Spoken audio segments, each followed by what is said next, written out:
Coming to you live from Geekly Studios in DeSoto, Texas.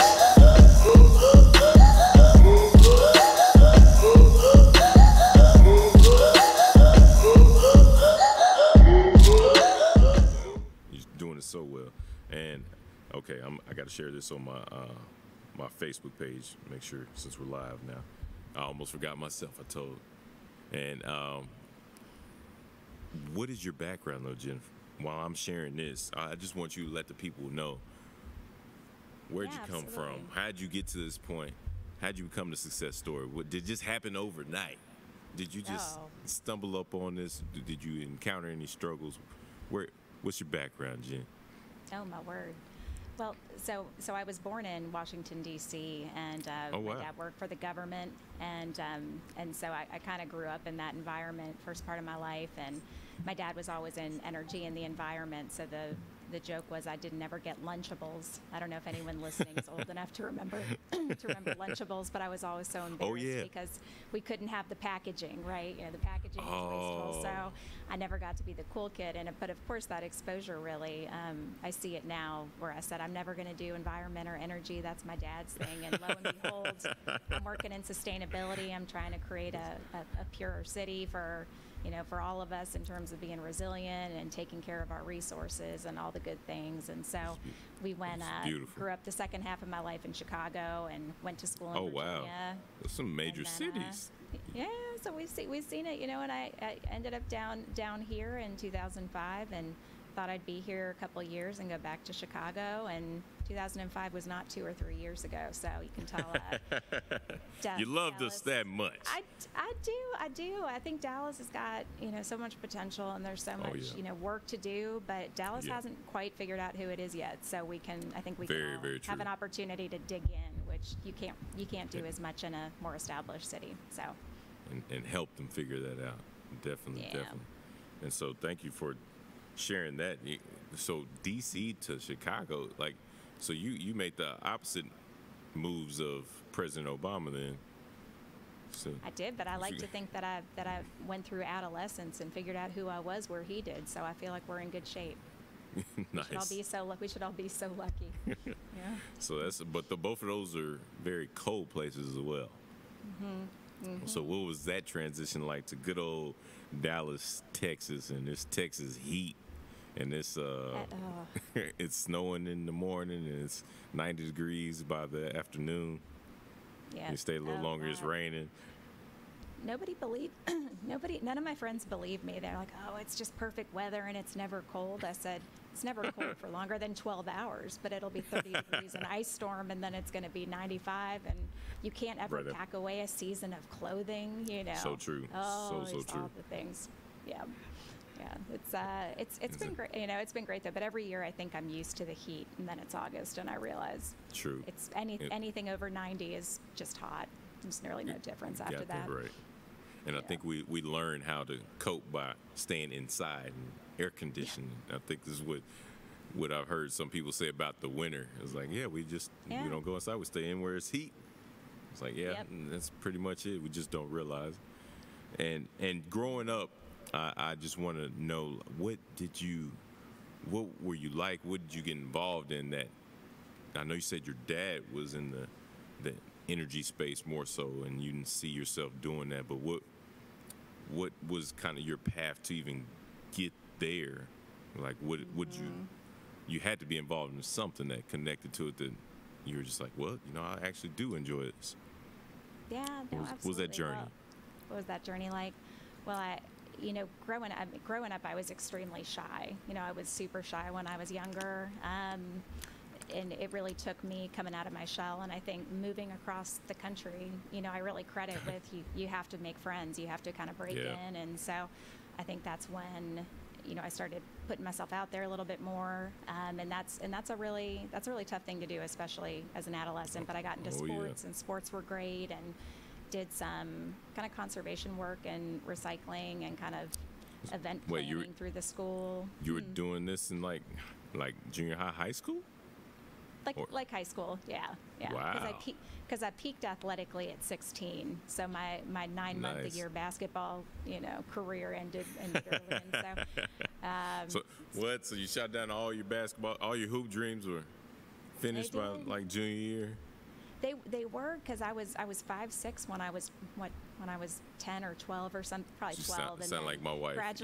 Then gradually everybody lapped me, and so I went from playing center to shooting guard by the time I ended, and everybody was just lapping me. So nothing was still the love same. it. Yeah, and I was there during the Bulls' second three-peat. So I had that experience. So it's always a point of pride. I'm about to say, you still get to claim the fame, though. That's all that matters. I do, for sure. You're part of the team. For sure. All right. You played all the positions. I knew it. I knew I had a good basketball mind. Maybe I should try and coach. I do want to coach, actually, though. I can coach see the that. little ones. So when your little lady's ready to play, I would love to be your number 2 coach. Yes, need great mentors to surround her with. I know the importance of them, and especially those as fit as yourself, because you out here walk around flexing like without trying, like you just naturally fit. Were you always this fit? Is this just the basketball that got you here? What is the secret, Jen? The people want to know, Jennifer. The people want to know where the guns are coming from. Yeah, where are they? So you're covering them up right now, but the people who know what I'm talking about. I wish I could tell you. You know what I'm doing is I'm using a rowing machine, of all things. Oh. Like I used to do more weights, but in COVID I don't really have weights at home, But True. I have a rowing machine, and apparently the rowing machine works 86% of your muscles in that one deal. So apparently that did it, because I wish I had a more sophisticated answer than that, but apparently the rowing machine did it. I appreciate that. No, I know the rowing machine's a beast, but I didn't realize 86% of your muscle. Like, you just gave me a stat, because I was actually at the gym this morning, and one of my workout buddies has a mentor group that he invited me to every Saturday, pretty much, and it's some young boys that we mentor from his home, actually, which is pretty cool, in Highland Hills. He brings them up to the gym to like show them how to work out, proper form, all those kind of things, proper training, proper lifting. And he ended their workout with the row machine. He was like, y'all think this looks easy, but wait till you and they were so excited at first, but by the time they were leaving and done, they're like, can we stop now? It's fun for about 3 minutes all out, and if you go all out, man, I could be done after 8 minutes and be totally wrecked. Yeah, you're gonna make me hop on the rowing machine now. Thank you for that, because I was always wondering. But I'm like, I don't know what it really works out. So okay, all right. She gave her secret, ladies and gentlemen. She gave her secret. That's a nugget you're only gonna get here on the Mentor Connector podcast. I'm telling you, stay tuned. All right. So. Yep. I do also want to know, like, your journey after high school to get into, like, the career path that you're on now. Yeah. Well, for sure. Well, I guess for, especially for kids or adults that don't know what they want to be when they grow up or are trying to figure it out. We have a lot watching. Our high school graduation speaker was all of our favorite teacher, Miss Christino, and the funniest thing she did was during her speech, she asked all the parents in the room, and she said, how many of you are currently working in whatever subject you studied? Probably 3 people raised their hands, 3 parents, and she said, this is why you shouldn't lock yourself in and don't beat yourself up if you have no idea where you want to go or how you're going to get there, because your life it's not a straight line. And that message, even when I didn't quite get what that meant, has been really helpful, because I did not set out. I couldn't have told you what Smart Cities was, or what this concept of how do you innovate a community and find new ways to solve really challenging problems using tools and working with people, right? That didn't really exist, right? So I always thought that I knew I wanted to work with people. I thought, okay, I'm going to do a psychology and economics background, and college was really what I thought. People and numbers, surely I can do something with that. And came out of college and did a lot of kind of student event planning and did planned student orientation week. Went back to your roots. Oh, sorry, yeah. the whole jam. And so, so did a lot of different stuff in college. But really wasn't sure. I thought I would do communications or PR or something and just make sure I was really working with people. That was writing. Me. Yep. I love people. Yeah. Love communicating with people. You got to do that no matter what you do. So let me major in that. And I really did enjoy it, and I'm doing it now. You sure are. Somehow I think that this would have been natural. I think you could have come out day one and been doing this and talking to people. You're a natural communicator. I always appreciate that about you. Well, thank you. Same here. I'm about to say takes one to know one, of course. Well, shoot.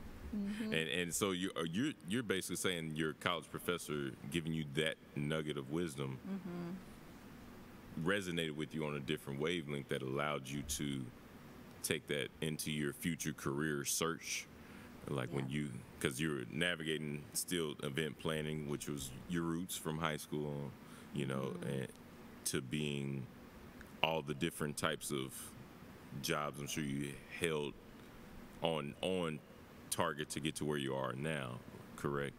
No, yeah, absolutely. And, just really wanted to constantly be, I loved writing, I loved working with people. We worked on kind of public education campaigns, which kind of the cool funny thing is because I said I didn't want to do the energy environment thing, but one of my clients when I was working in PR was Cease the Grease for the city of Dallas, right? So don't pour your grease down the kitchen sink. And then there was recycling program, so you figure you can't get away from it. But I think that advice helped so much for Miss Christino, and I think too, especially because we're here at Geek Leads, right? I loved math and science, growing up, but I never wanted to say that I liked math and science. And wasn't the cool thing, but now it wasn't the cool thing, and I'm like, I don't want to be the only girl in this class or in this club. And there were teachers that just pulled me aside and encouraged me, encouraged me to stick and said, you don't understand that you need to use your voice. You need to stay, please stay in this class,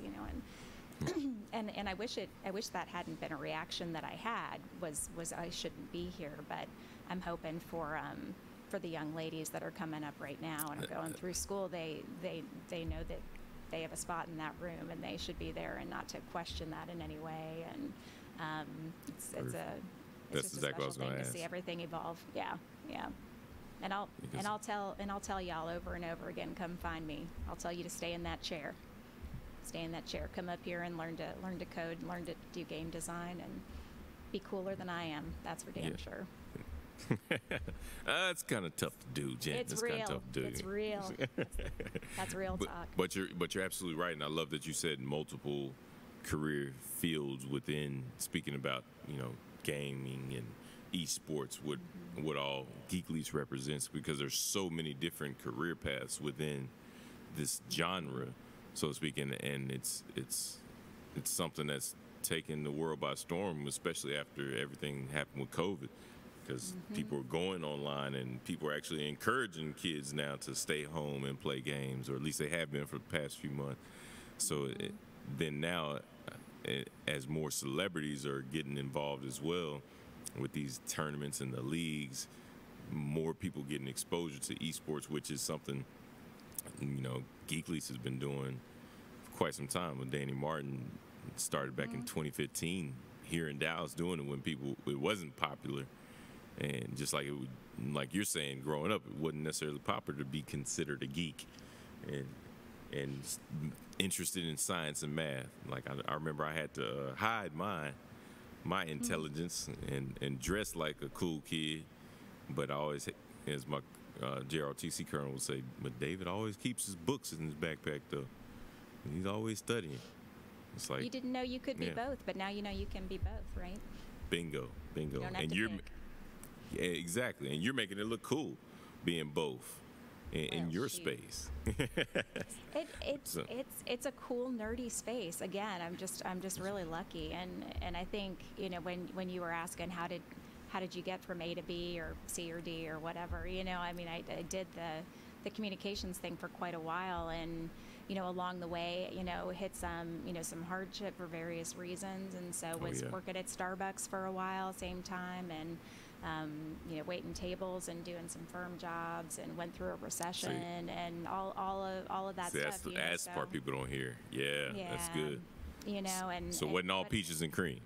No, you put in the hours and you do what you got to do. And I think part of what's happening right now is, we see, I watched, some of my interns, after 2008, because I was a little bit into my working time after that hit, and kind of watching how everyone had to scramble and kind of patch together to get through, and then get through that. And now there's we're going to go through that too. And so I think it really, how do we all support each other? The concept of side hustling, came up since 2008, really. And so there's a lot of ways to learn new skills, and just go, I don't know. I just want folks to know that, that I definitely, empathize with kind of piecing it together and working a lot of hours, and, and figuring it out as you're going. Yeah, absolutely. Yeah. And it's not going to be handed to you, but a lot of people think they deserve something that they're not willing to work for. And I'm hearing that was not your case. No, it wasn't, and I'm very lucky, and I'm very blessed. I'm grateful for the times that times that were a little bit trickier, because the humility that comes with that is it's weighs a ton. But it's so important to keep that close, right? Yes. And how have you learned that? Because that's, like I said at the beginning, I respect you so much because of the humble servant leader that you are. What advice would you give to people? Because have you just always been that way, or along the way did you learn lessons that humbled you to the point that you're the person you are today?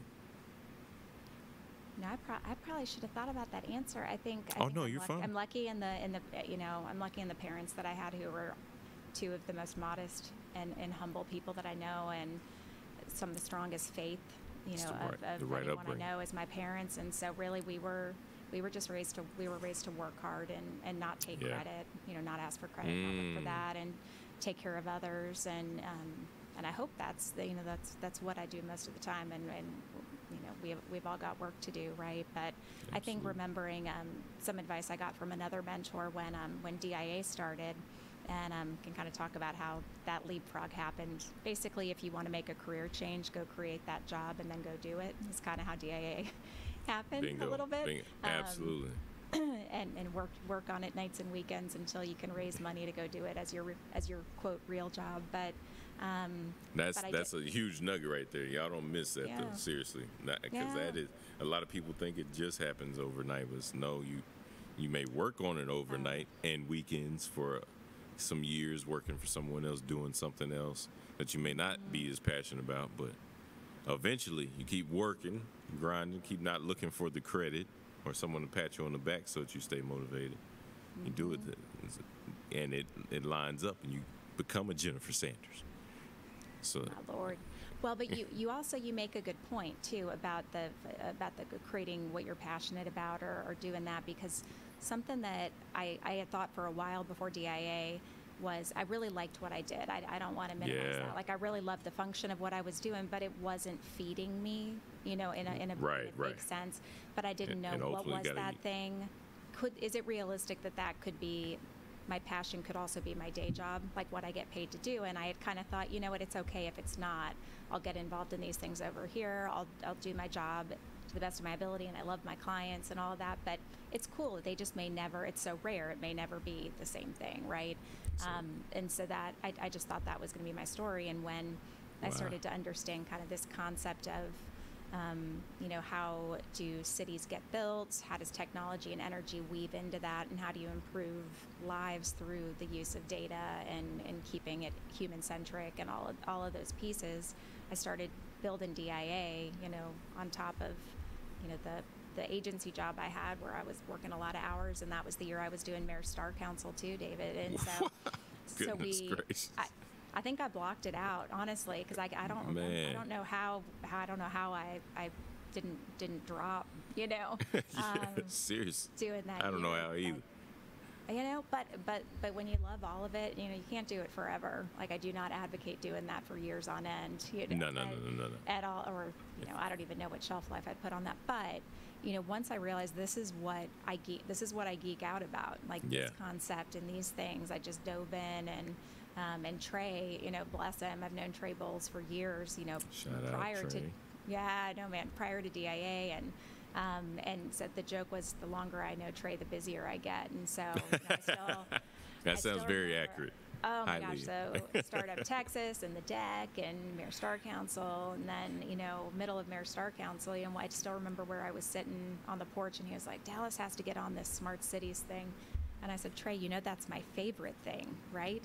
Wow. No, we haven't talked about this, so we just said, "All right, let's let's get it done." And went and spoke with Mayor Rollins, at the time, and just kind of plunged ahead. And nobody really understood what smart cities was at the time, right. So we just kind of And people still don't. But you're describing a lot about it. But I wanted to make sure people know, because that was actually one of my main questions. Like, what is a smart city? For those who are in our audience, they're like, wait, I thought we were smart enough. We know what a smartphone is. Oh, man. Totally. The joke is, if you ask 20 people what a smart city is, or even 20 cities what a smart city is, you'd get 20 different definitions, right? Absolutely. And the phrase itself has got to evolve, right? Like smart, but what we define as smart city, like the DIA had to kind of come up with its own working definition, because nobody had really a universal one. But so we look at a smart city as one that finds the intersection between the community, data, and technology to improve quality of life, solve problems, and so resources and whatnot. So it's really about, how do you take the old tools and the new tools and keep making it about people to improve how we live our day-to-day life and what our future looks like. Which is so crucial, especially right now.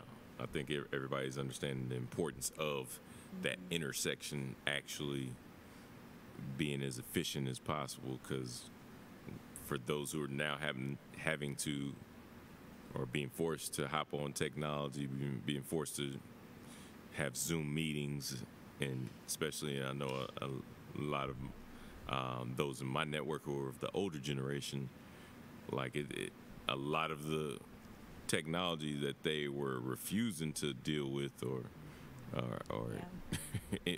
include themselves upon. That which you resist persists, David. Ooh.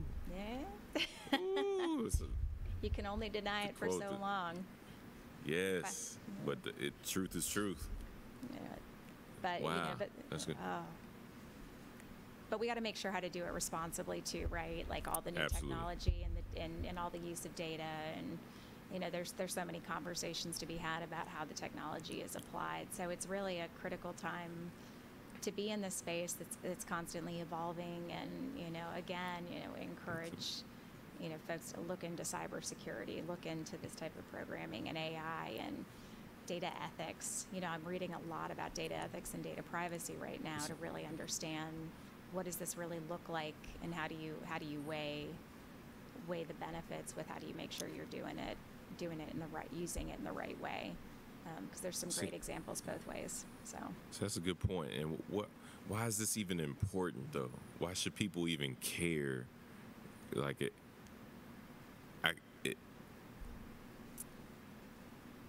there's so many things that come to mind when you're talking about the intersection you're speaking of.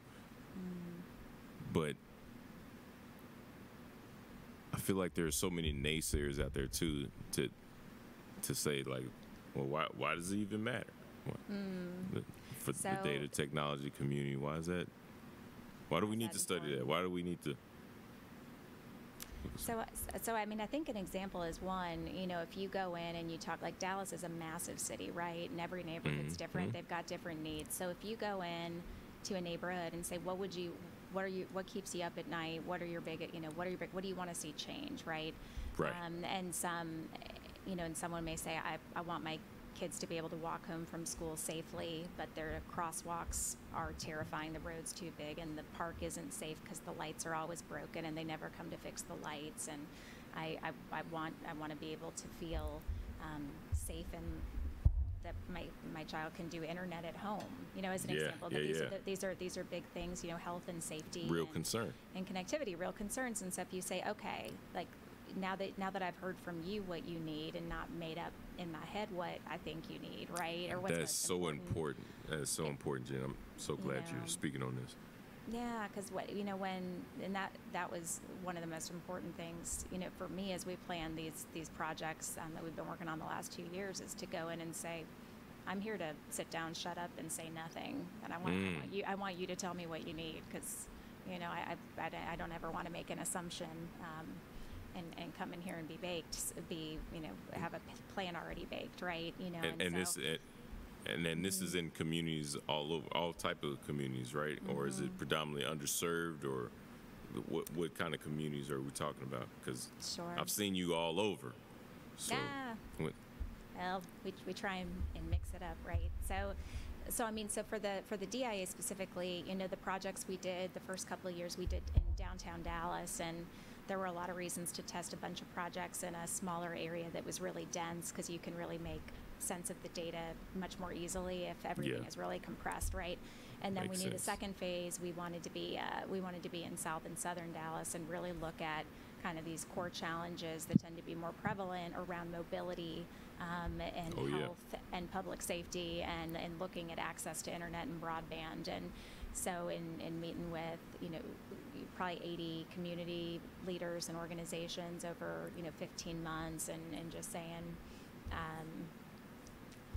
we're real talking here, right? So and sitting down and saying, can I call out the elephant? I'm aware I'm a white woman showing up and saying I want to help you, and historically that hasn't gone very well. It just hasn't, and can I just express that I'm aware of that, and I don't want to, I want you to know that I know that I've got some proven to do, right? Thank you, Jen. Thank you. That does so much for conversation that after that, and for race relations after that. It's not awkward anymore. That I wish more people would take your example and take your lead, because that is huge. And to be able to call out the elephant in the room is what opens the doors to truly hear what the issues and needs of these communities you're going into are. And a lot of times people who are coming in with what they think is the solution for that community aren't doing that. And it's not just someone who comes in and is a white woman. It could be from any ethnicity, any gender. When you come in with the proposed solution, when you come in thinking you already have the answer, instead of coming in and like you said, I'm going to shut up and listen and sit here and see what your issues and grievances are. How can I help? How can I add value? That's when you find the real solutions. That's when you make a real impact and a true difference in those communities. So that's beautiful to hear you say it like that. I just want you to know that that is a big deal, and please, I hope you never take that lightly, because you are a trailblazer in that effort. Because I don't meet too many of colleagues out here who are as confident in themselves and comfortable enough to say that going into these different rooms. Well, and I'll tell you, it's really only because of one, just throw it back. Organizations like the Mayor's Star Council, where I started to really understand history, right? And I really started to understand the very wrong way to do things, to continue on cycles that, I was ignorant to, right? And that's just reality. But I'm so grateful I've been able to learn and hopefully screw up less. But I think the worst thing to do is to pretend like something's not there. Right, doesn't exist. Just because I don't see it. Right, and and having people like Dr. Booker Drew, who we can just shout out. I know. Shout out, Dr. Francois Booker Drew. Oh man, I was thinking about her too, as I was saying. God bless her, man, and she, the GOAT she mentor. helped bring me in and basically laid it all out. I think probably said give this young lady a chance, and then I just shut up and listened for several months and just kept showing up. So it's been so that I just want to serve and figure out where we can carve out projects and try and find solutions that carve out a slice of towards a solution. Nobody can do it by themselves, but if we try something and it sparks something, that's good. That's good for me. Yeah. Exactly. Keep moving forward with that. And speaking of which, what all have you tried so far, and like what has DIA accomplished? I know it's been a lot of planning to get to this point you're at now, but what are some of your accomplishments, just for the people who aren't aware, who don't know? No, thank you for that. So the first projects that we did, so in the West End, if you guys go down to the West End Historic District down Market Street, there's a 6-block area where we put 10, quote, smart city projects, into that corridor and tested them. And they're things like street lights that are energy efficient, but they also automatically. Were you down there? I was living down there when we were at 555 Ross Avenue. Mm-hmm. That's what. Wow. That's a nice building. I remember that. But the cool thing with those streetlights is they automatically will tell the city or Encore when they go out. So if a bulb burns out or if a short happens, so nobody has to wait and call. They can be more efficient with changing the lights. Is just one example. But we tested all of those so that we could understand the impact of the data coming from all the projects together. But we did that, the success of that based on, we have 36 partners that we were working with to get everything done. 36? Wow. Now across, we had, the city and the county and corporations and DART and the universities and, did some work with DCCCD with El Centro being down there. And so a lot of public-private partners coming together to collaborate. So it is 100%. Possible. It's totally possible. You find a North Star and ask everybody to pick a part to play and not ask anybody to do it all, right? But how can we all kind of move in the same direction? So we were able to launch that whole set of projects in under a year, which is the fastest anybody's ever done an initiative like that in the U.S. Yes, I saw. So the fastest to market, was that the wording I said? Because I did see that in your bio. I was like, wow. So we've literally already made history with Dallas Innovation Alliance. And until someone does it faster. It's okay. Tell me to say never. Absolutely. As I say, records are meant to be broken, but only if you do it yourself. Only if, you should break your own record with the next, like with the North Texas Innovation Alliance. There we go. There you are dead right. and so we're so proud of that, and it's really a testament again to everybody coming together, and then these teamwork makes the dream work. Teamwork makes the dream work. Oh man, and these projects that we're getting ready to launch right now, some of them.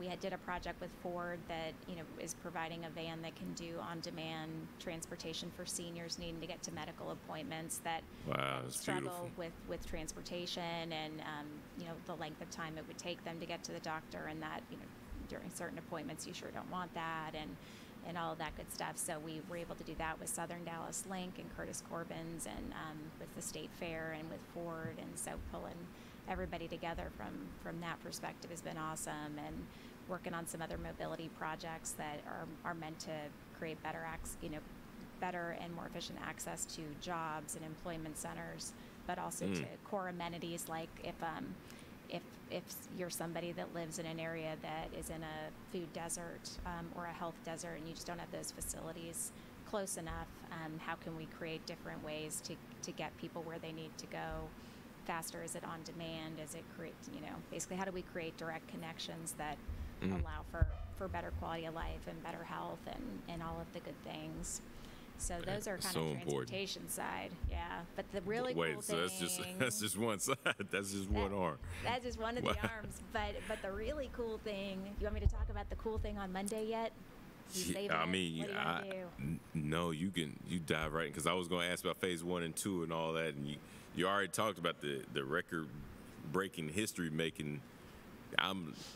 You might as well, because I think people want to know like how they can get involved, how they can support, like where do I plug in, or where can I go to access these kind of resources that touting, because this is phenomenal. Awesome. No, definitely. So one of the ones we've been working on for about a year and a half is this concept called the Mobile Learning Lab, which we're super psyched about. And this is kind of in response to having access to internet outside of school, right? So fill in, the term is the homework gap, right? So if so much, even before COVID, so much classwork is being done online. Absolutely. And so if you But y'all were already thinking of this before COVID. Yeah, we've been working on this for a year and a half. Yeah, Ooh, working on man. I know. And couldn't have predicted COVID happening to line this up almost perfectly. That's, man, if that's not a God alignment, wow. I don't know what is, because that's a year and a half planning. I know. I wish we'd gotten a little faster, but the story of which I'll probably wait till Monday to tell this part of the story where the bus actually came from was just really neat. But so tune in, watch our social media, come visit the bus. But so we basically converted a school bus into a classroom, and so it's going to be totally wired up, and so have a Wi-Fi signal, be able to have tutors on board. We'll have folks to help with online curriculum and bring in really cool, hopefully cool programs like the esports curriculum that they just got developed and killing it. And truly, shout out Geekly. Did they all hear me? I've already dropped that hint several times. So we're ready to get it together. We're gonna make sure the signal is strong so we can get it all done. But we want to bring on we're going to bring on all kinds of programming, and it's going to be in Fair Park. Okay, that's what I was about to ask next. Where can we access these cool buses?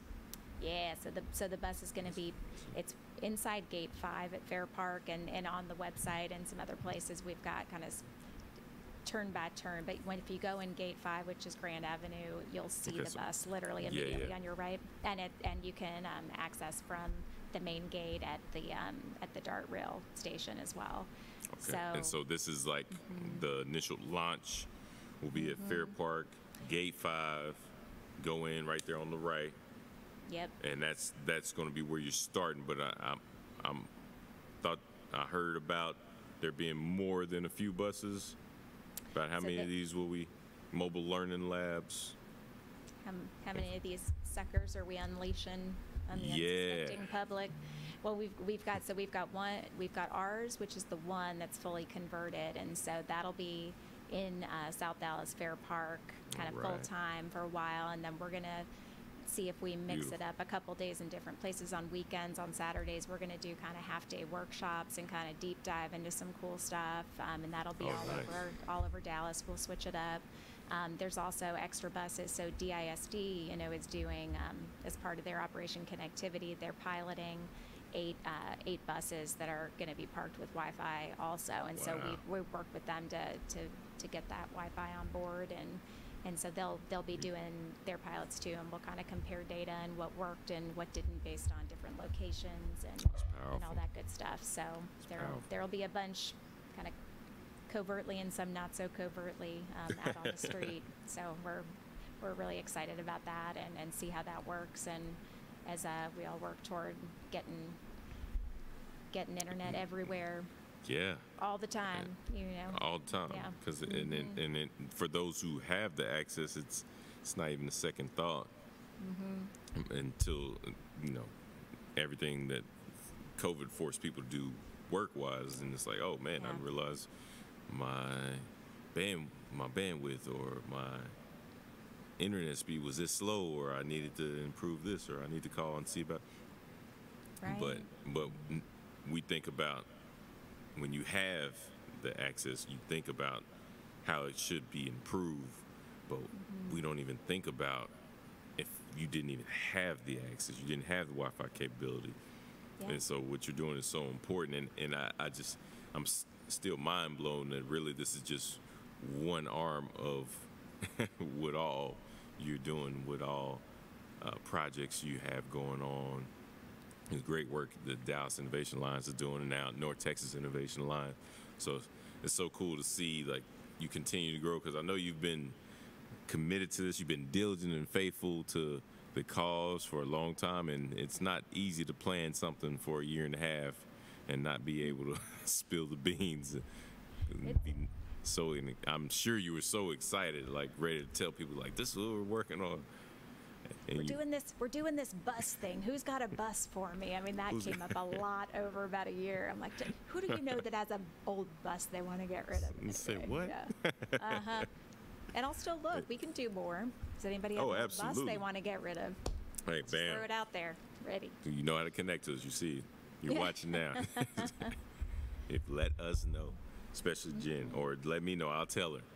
We'll put that to good use, very good use.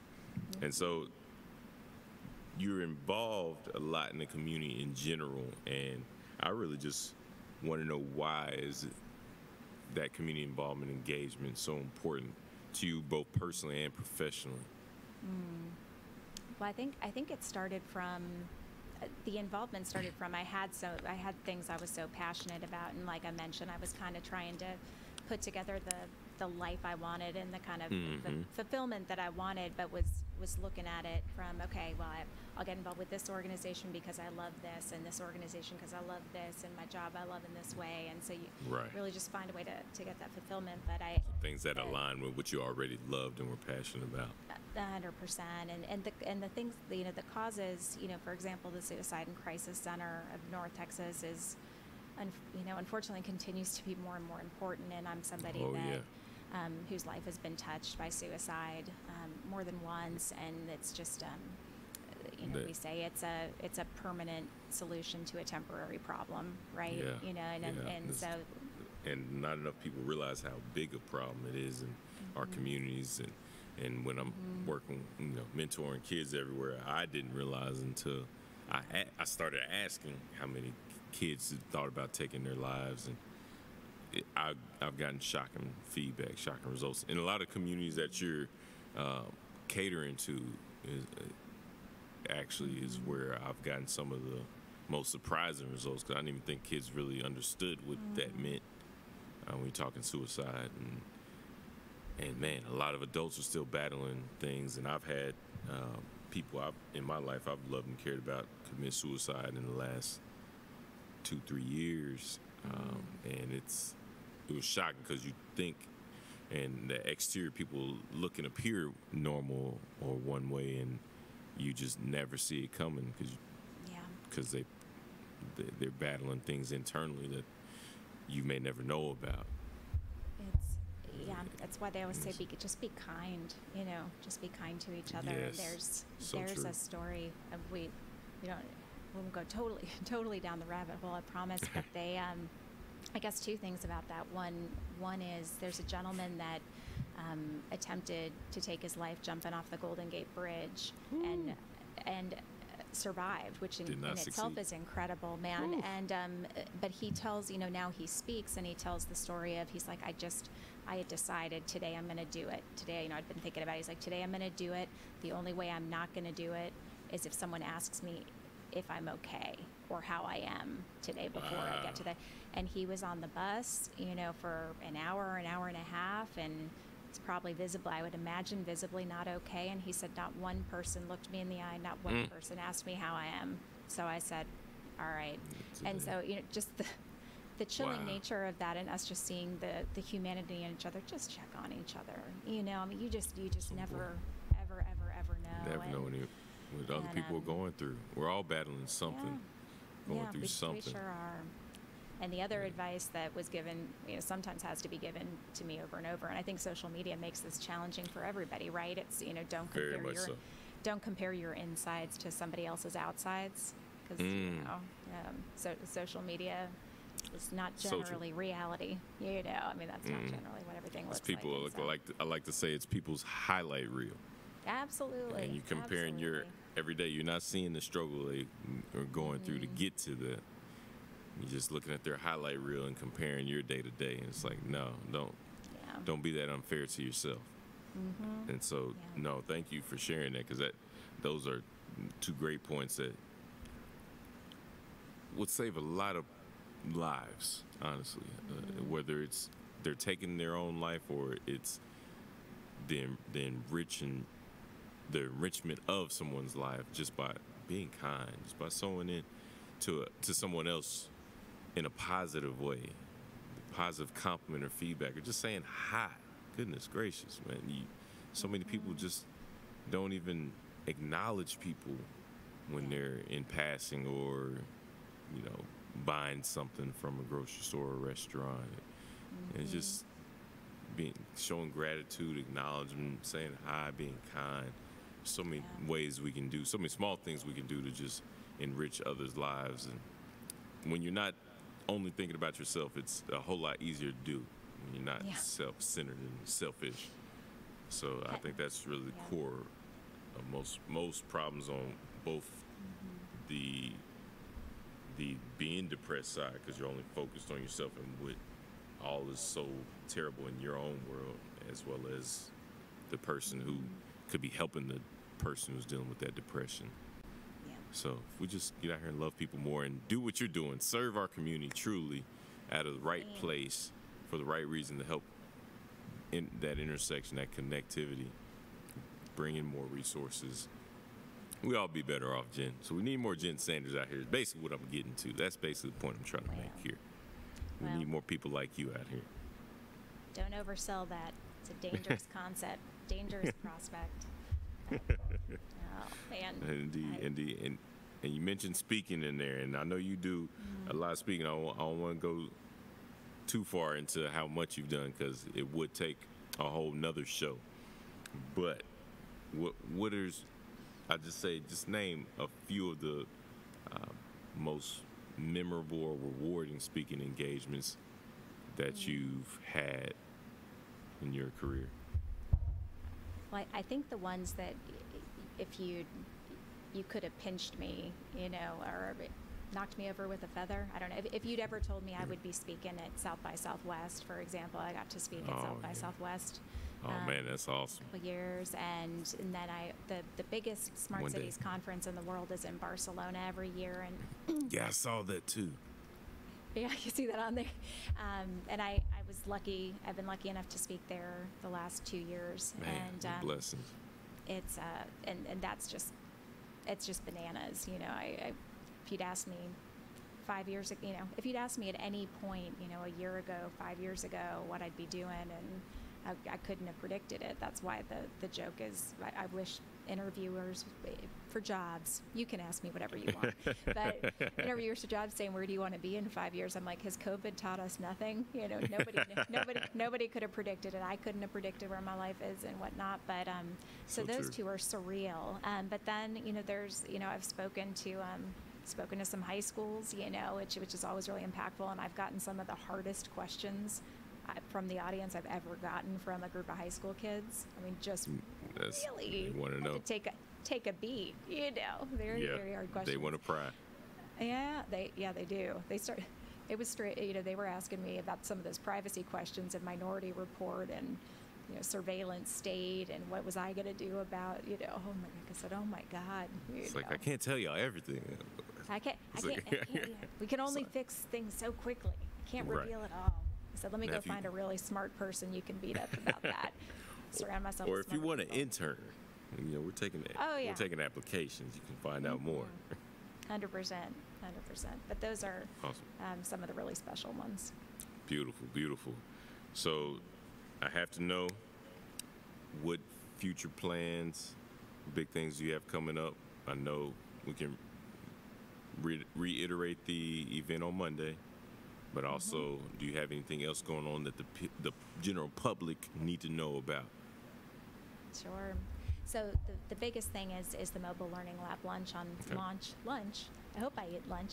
Lunch on gotta Monday. Have lunch during this. Lunch. We gotta keep the energy up. So that's the biggest thing, and then we're going to be layering in a lot of different programming over the course of the summer, and all are welcome. Nobody's going on that bus right now with COVID, and we just really, it's in a big grassy area, Fair Park, and big trees, and we'll have a lot of different ways to come hang out and come be interacting with each other as a community and learn new things and try new things, And so that's kind of that's the biggest, the biggest thing right now. Right and then now. we're working on this North Texas Innovation Alliance, which is meant Yes. to, how can we impact the region? So we kind of take collaboration on steroids and look at, all of North Texas and different, cities and counties and groups, and I mean, just really across the board, and say, okay, what are the biggest problems that we think the whole region needs to solve, and how do we kind of put the pieces together? And that's the collective we, and amongst our members and others, and just say, okay, what do we want to try? How do we want to look at these really big challenges? How do we want to serve citizens and our neighbors in different ways? And obviously, not to keep bringing up COVID, but everyone has been impacted in various ways by this. Whether it's economically, educationally, health. I mean, there's everyone's been touched, and so, for a lot of the region, it's thinking through who do we want to be coming out of this, right? And how do we get there as quickly as possible and do more with less, because we already were, from a public entity standpoint, right? Already, no city, for example, has ever said, Jen, I have too much money and too many people. Help me spend. I have too much. And so coming out of here, it's really about how do we get creative and innovative on how do we keep up services and keep up things with what we have, with what we do with what we've got, and how do we make sure we emerge from this, triumphantly together and solve problems together and whatnot. And you made me think about something I saw in the news, and I know you're connected to, shout out again, with Trey for the Dallas Entrepreneur Center. Mm-hmm. And they're doing something really great for COVID relief or helping small businesses during that. Do you know more about that? Because I know your role is, you said, more of an ambassador. Is that correct? So yeah, definitely. So more of kind of a souped-up volunteer, at the DAC. But I think you're probably referring to the Small Business Relief Fund that yes. Together and administering. Yeah, no, that's. I mean, what I know is that I believe applications have been open. I think they were overwhelmed, but the grants are available, and it was built, with a lot of different people involved, and Bill Chin and who's the CEO of the DAC has done a really great job as well. So go on. I think everything is on the website. I don't want to say it. I don't want to give wrong specifics on the dollar amounts and stuff. So I'm going to stop there. But I know it was some good sizable. Yeah. It's definitely dollar amounts that'll help small businesses. So if you don't know, definitely look into them. And how can people look into Jen Sanders, what DIA and North Texas Innovation Alliance are doing? How can they follow you? How do they get in touch with you? Oh man, I think always seems like social media is always the best way, right? And so true, real time. Facebook, Instagram, Twitter, LinkedIn, all the things. Dallas Innovation Alliance. It's on Facebook, Instagram, Twitter, LinkedIn, and North Texas Innovation Alliance. So we got a lot of information on our website. If you're interested in volunteering or kind of digging in or getting involved, we're going to try and revitalize our committees. Obviously, we haven't been able to meet. We have monthly community gatherings and different themes and topics and whatnot. And so we're trying to figure out what the best way is to get those kicked off. So there's a lot of different ways to get involved, and we hope you come visit us at the bus and kind of watch for more events to come. We know everybody's got Zoom fatigue, so I'm trying to think of other creative socially distanced water balloon fights. I don't know. We'll have to figure it out. Water gun, water balloon. Yes. All the things. We'll figure out how to get everybody together. Yeah. Awesome. And speaking of fun like that, since we're here at Geek Elite Esports Studios, gotta ask about the impact of gaming on your childhood. What effect did it have on you growing up? Oh my word! Well, we were joking about this before, and I said I don't know the average age of your viewers, but we got a wide span. I'm a little